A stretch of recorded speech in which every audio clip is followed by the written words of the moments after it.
کا درود شریف آپ نہیں پڑھ سکتے آپ کو گناہ ملے گا، ایسی کوئی چیز تو نہیں ہے؟ نہیں ایسا کچھ نہیں ہے، بغیر وضو ہاں کے آپ درود شریف پڑھ سکتے ہیں. مستحب تمام ہے. ناظرین سن رہے ہیں کہ بغیر وضو کے بھی درود شریف پڑھا جا سکتا ہے. اگر آپ وضو کر لیں گے تو کہ بہتر عمل ہو جائے گا.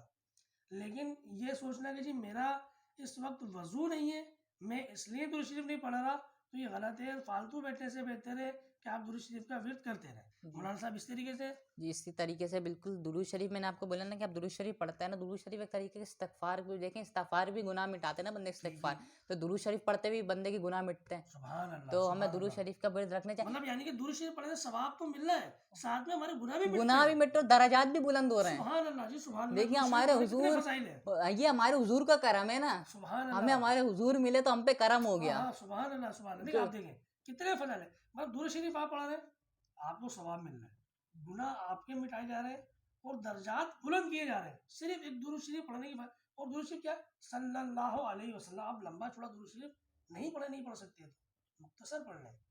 لا الہ الا اللہ محمد رسول اللہ کلمہ ہے نا، صلی اللہ علیہ وسلم مختصر سا ہے، بالکل چھوٹا سا درود شریف ہے. ایک لمحہ لگے گا پڑھنے میں.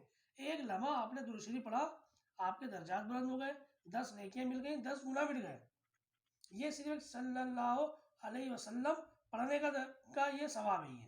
تو میں سمجھتا ہوں کہ شاید کوئی ایسا مسلمان ہوگا جو اس فضیلت سے اپنے آپ کو محروم رکھے گا. تو آج کی ہماری